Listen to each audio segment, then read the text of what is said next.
시청자 여러분 안녕하십니까. 오늘은 홍준표 전 자유한국당 대표가 통합당 공천에서 컷오프 되자 무소속 출마를 강행해서 영남권 최대 관심 지역이자 격전 지역으로 떠오른 대구 수성울 지역구 표심을 분석하는 시간을 갖도록 하겠습니다. 서성교 건국대 조병 교수님 나오셨습니다. 서 교수님, 예. 원래 고향이 그쪽 아닙니까? 영남 쪽에? 예, 제가 태어나고 자랐던 동네입니다. 그러니까 그 지역은 아주 잘 알 것 같은데 지금 대구 수성 가보고도 이게 얽혀가지고 복잡한데 수성을 상황은 지금 어떻게 돌아갑니까? 수성을 상황은 원래 수성을의 국회의원 하던 주호영 예. 의원이 수성 가보로 옮겨서 공천 붙어서 김부겸 민주당 의원과 격돌을 하게 되고요. 그 자리에 이인선 전 경북 경제부지사가 미래통합당 공천을 받았고 홍준표 전 자유한국당 대표가 무소속으로 출마하고 또 민주당의 이상식 후보가 나와서 팽팽한 3파전이지만은 결국은 홍준표 대표와 이인선 경제부지사의 초접전 대결 양상을 보이고 있습니다. 얼마 전에 그러니까 28일, 29일 대구에서 가장 유력지라고 할 수 있는 매일신문사가 소셜 데이터 리서치에 의뢰해서 1017명 그리고 플러스 마이너스 3.1% 오차 범위 이 조사 결과가 나왔는데 이게 지금 최근 조사로는 가장 근접한 그런 결과죠. 예, 그렇습니다. 조사 내용을 보니까 미래통합당의 이인선 후보가 32.9%, 그 다음에 홍준표 무소속 후보가 33.5%, 0.6% 뭐 차이가 없는 거예요, 이거. 차이입니다. 그리고 민주당 후보로 나온 이상식 후보가 25.7%, 상당히 대구에서 많이 나온 거죠. 예, 지지를 많이 받고 있는 상황인데요. 이게 이제 아까 말씀하신 대로 신뢰 수준 플러스 마이너스 3.1이기 때문에 한 6% 내에는 오차 범위 내라고 볼 수 있는데 이인선 후보와 홍준표 후보 둘이서 초접전 양상을 일단 보이고 있습니다. 당선 가능성도 보니까 홍준표 후보가 37%, 이인선 후보가 35.5%면 이것도 사실은 뭐 거의 오차 범위 내 정도가 아니라 그냥 아직은 진짜 예측 불허의 접전이라고 봐야겠네요. 예, 그렇습니다. 조금 이렇게 성별로 보면은 남성들은 홍준표 대표 선호도가 조금 높고요. 여성들은 이인선 후보 선호도가 조금 높고요. 또 전통적으로 이 보수 지지자인 60대 이상은 이인선 후보 지지도가 조금 높고 반면에 50대, 40대에서는 홍준표 후보의 지지도가 높은데 이 지역에서 미래통합당 정당 지지도가 50% 이상인데 이인선 후보, 홍준표 후보 아직까지 이 정당 표들을 다 흡수하지 못하고 있는 그런 양상을 보이는데 마지막에 과연 TK의 대선 후보 아닌 홍준표 후보를 밀 거냐 아니면 정당을 보고 이인선 후보를 지지해 줄 거냐 그 표심이 가장 중요한데요. 이 수성을 지역은 미래통합당의 핵심적인 지지 기반이고 TK 지역의 정치 1번지입니다. 그렇죠. 예. 그러니까 상당히 민도도 높고 의식 수준이 높기 때문에 과연 이 유권자들이 어느 쪽으로 힘을 몰아줄 것이냐 그게 아마 나중에 승부의 판가름 셀 것 같습니다. 근데 지금 조사 보면은 지지 후보가 없다는 게 3.1%에 불과해요. 다른 지역에 비해서는 아주 낮단 말이에요. 근데 거의 지금 이제 마음의 결정을 했다 벌써. 그런 상황인데 지금 이인선 후보도 지난 20대에도 주호영 후보고 맞대결을 벌였지 않습니까? 그러니까 이번에도 그렇게 정했을 건데 그거 여성 특별 후보 지역으로 선정이 되었고 지난번에도 이인선 후보가 한국당 공천을 받았고 그러니까 주호영 후보가 지금 무소속으로 탈당해갖고 해서 당선이 된 거 아닙니까? 20대 때는 주호영 의원이 공천을 받지 못하고 무소속으로 출마를 했고요. 그 다음에 이인선 후보가 공천을 받았는데 주호영 의원 무소속으로 당선이 됐던 지역인데 이번에는 주호영 의원이 수성 갑으로 옮겨가면서 이인선 후보가 여성 단독 공천 받은 건 아니고요. 경선을 했죠. 정상환 변호사와 경선을 해가지고 예. 이기 때문에 본인으로서는 상당히 이제 정당성을 확보했다고 볼 수 있는데 과연 이 보수 정당의 공천을 두 번씩 받아가지고 예. 두 번 다 떨어질 거냐 아니면 한 번은 딱 이겨가지고 명예를 회복할 거냐 그것도 조금 관심사입니다. 근데 이인선 후보도 보니까 계명대 교수하고 거기서 대협력 부총장도 하고 경북에서 지금 꽤 주요한 자리들을 했더라고요, 공직을. 예.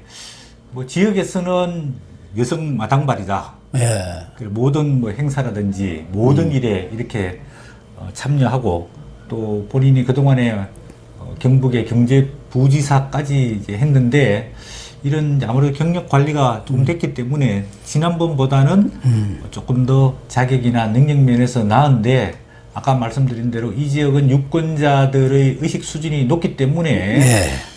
그래도 우리 지역에서 대선 후보감인 홍준표를 밀어주자 이런 분위기가 될지 아니면 이번에는 문재인 정권이 심판이니까 미래통합당을 밀어주자 이런 분위기로 갈지 아직 조금 이게 지켜봐야 하는 겁니다. 선거의 구도가 명확하게 안 서 있다고 보여지고 있고요. 아까 말씀하신 대로 민주당 이상식 후보가 25.7% 받았기 때문에 이게 민주당 원래 정통 지지도가 이렇게 높진 않거든요. 그런데 이제 이 개인 인물 경쟁력 있는 이상식 후보를 지지하는 표가 나중에 사표가 될 가능성이 있기 때문에 오히려 홍준표 후보한테 갈 거냐, 이인선 후보로 갈 거냐, 이것도 하나의 관건이 될 거라고 보여지고 있고요. 특히 이제 대구에 지금 무소속으로 출마한 현직 의원들이 여러 분 있기 때문에 대구 전체적인 민심, 이 공천에 대해 가지고 불평과 불만이 굉장히 많습니다. 그래서 이 미래통합당을 어쨌든 간에 경고하고 심판해야 된다는 또 목소리들도 있거든요. 이런 부분들이 합쳐져서 이인선 후보가 될지 홍준표 후보가 될지 마지막까지 좀 지켜봐야 할 지역입니다. 근데 아무래도 TK도 그렇고 PK도 그렇고 인물 투표보다는 정당 투표 성향이 아주 강하다고 봐야겠죠. 물론 뭐 홍준표 후보 경우는 사선 의원에다 경남지사도 2번 했고 대선 후보까지 했기 때문에 좀 달리 대구 시민들이 볼 여지는 있지만 다른 지역의 경우는 지금까지 나온 여론조사상의 그런 수치를 보면은 역시 그냥 정당 투표, 정당을 보고 하는구나. 그런 생각이 들어서 그동안 뭐 여러 사람이 나오겠다고 하다가 다 그냥 주저앉았더라고요. 뭐 백승주 의원도 그렇고 몇 사람들 나오겠다고 무소속 큰 소리는 쳤는데 실제로 나오는 사람은 뭐 한두 사람 정도 아닌가.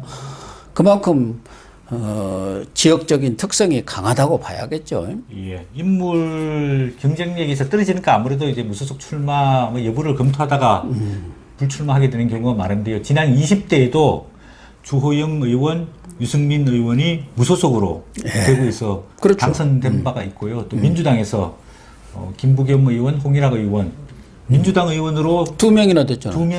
2명, 홍일학은 이제 무소속으로 했다가 이제 민주당 입당. 그러나 사람들이 알기에 다 민주당 후보라는 걸 다 알고 있는 거거든요. 예, 그렇죠. 그럴 정도로 예전같이 그냥 묻지마 뭐 정당 투표하는 성향은 조금 이제 완화되고 있는데 이제 홍준표 대표가 아무래도 이인선 후보에 비해서는 인물 경쟁력이 있지 않습니까? 또 지금 야당에 마땅한 대선 후보가 지금 없는 상황에서는 지역에서 대표적인 대선 후보를 키워보자 이런 민심의 움직임도 좀 있는데 공교롭게도요. 수성갑에는 민주당의 김부겸 후보가 있고 수성을에는 이게 무소속으로 홍준표 후보가 있는데 양쪽 지역 다 해서 우리가 차기 민주당 통합당 대선 후보를 만들어보자.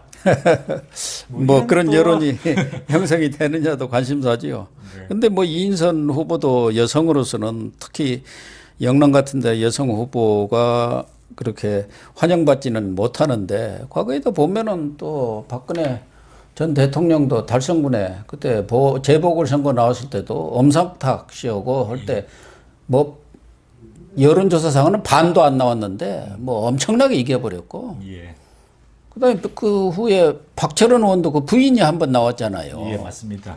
그런데도 또 뭐 그 당시 뭐 부인이 나와갖고 되겠느냐 했음에도 불구하고 또 많은 지지표로 당선이 됐고, 이인선 후보도 보니까 뭐 정무부지사도 하고 경제부지사, 경제자유구역 청장, 경북 뭐 이런 공직들도 많이 맡았고, 부친도 독립운동가 집안인 모양이죠. 예. 그래서 어쨌든 대구, 경북에서는 상당히 여류 인사로 뭐 이렇게 손꼽히는 것 같고, 민주당의 이상식 후보도 아주 꽤 인물로는 남한테 뒤처지지 않을 정도 인물인 것 같아요. 예.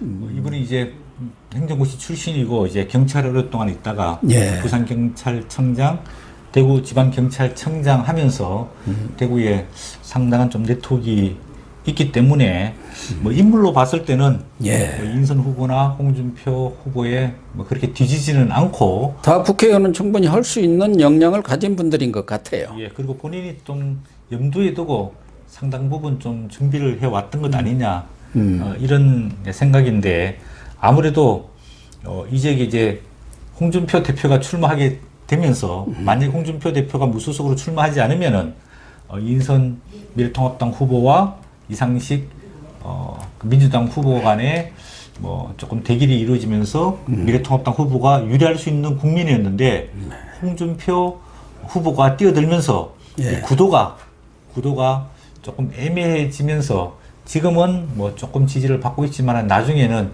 지지세를 유지하기가 좀 어렵지 않을까라고 보입니다. 그러겠죠. 그래서 결국 아까 말씀하신 대로 이상식 후보 쪽에서 떨어져 나온 사람들이 어디로 갈 거냐. 또 아직 지지정당을 정하지 못한 3.1% 이분들이 또 누구를 택할 거냐. 여기에 이제 가장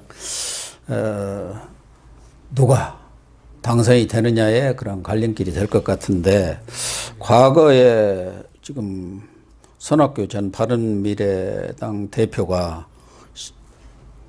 19대 그 수원에서 예. 아마 그때도 재보궐선거였을 거예요. 이렇게 전면적인 총선은 아니었고, 초선도 아니고 신인 김용남 지금 이번에도 출마를 했던데 변호사한테 지면서 정치 인생이 끝이 난 겁니다. 사실상. 그러니까 어떻게 보면은 홍준표 대표도 여기에서 만약 이인선 후보한테 졌다, 그런 상황이 오면은 이제 뭐 대권이고 뭐고 다 접어야 할 상황이 아니냐는 측면에서 어떻게 보면은 정치 인생의 최대 위기, 아니면은 기사회생이랄까, 이런 양 갈래길의 선거 아닌가 하는 생각이 드네요. 권도중내가 가능할지. 예. 마지막 이제 정치 인생이 갈림길에 있는데요. 만약에 본인이 이제 뭐 패배하게 되면은 진짜 이제 정치를 뭐 정리하고 은퇴를 해야 될 시점이 와 있고, 만약에 본인이 이긴다면은 뭐 개인의 문제뿐만 아니라 이 보수 다음 대선 후보 구도에도 상당히 영향을 미치지 않을까 이렇기 때문에, 옛날에 이제 홍준표 후보가 선거운동을 하는 거 보면 지역 골목골목 선거운동을 하지 않고요. 소위 말하는 이제 공중전에 넣어죠. 공중전. 메시지로 이렇게 선거를 치르는데, 제가 이야기를 들어보니까 이번에는 신발끈 딱 졸라매고 골목골목 다니면서 땀 흘리면서 열심히 선거운동을 하고 있는 거 보면은 그만큼 본인이 위기감을 느끼고 있다. 마지막 승부다. 이런 생각을 하고 있는 것 같습니다. 그래서 얼마 전에도 무소속이 이렇게 어려운지 몰랐다. 표영제도 8번인가 제일 꼴찌라는 거 아닙니까? 자기 인생의 꼴찌는 처음이다. 뭐 이런 얘기를 했던데, 어쨌든 그런 공중전에 능하기 때문에 지속적으로 지금 메시지를 내고 있는 것이, 이것은 김영호와 황교안 대표 간의 협작공천이다. 그러니까 대선 경쟁 후보자를 제치기 위해서, 쳐내기 위한 공천, 자기에 대해서 그런 컷오프를 시킨 거다. 이렇게 지금 주장을 하고 있는 거 아니겠습니까? 예. 원리대로 하면은 민주주의에서 정당 공천을 받게 되면은 출마하고, 배제되게 되면은 불출마하는 게 이제 기본 원칙인데, 본인은 처음에 그게 밀양, 창녕, 의령, 함안, 고향에 출마하려고 그러다가 또 험지 출마를 한다고 양산, 을까지 또 옮겨가서 김두관 후보와 대결을 하려고 그러다가, 그리고 공천 이제 탈락하게 된 그런 여러 가지 정황을 봤을 때 본인이 이제 억울하다고 느낄 겁니다. 그러겠죠. 예, 그리고 당연히 그렇게 생각하겠죠. 그 억울함을 그냥 참고 견디기보다는 본인이 무소속으로 나가서 한번 정면 돌파를 해보고 이기면 아까 말씀하신 기사회생해가지고 다음 대권을 한번 도전해보고 네. 만약에 안 되면은 뭐 정치를 이제 마무리 짓겠다. 별로 본인으로서는 이 승부에 크게 잃을 게 없다 이런 생각을 하고 있는 것 같습니다. 네, 시청자 여러분 어쨌든 지금 상황은 홍준표 후보와 이인선 통합당 후보 간에 정말 이런 경우를 예측불허라고 합니다. 초박빙 접전을 벌이고 있는 것 같습니다. 이제 본격적인 선거운동이 시작이 되면은 과연 풍향계가 어떻게 볼지 같이 지켜보도록 하겠습니다. 오늘 방송 마치겠습니다. 시청해 주셔서 감사합니다.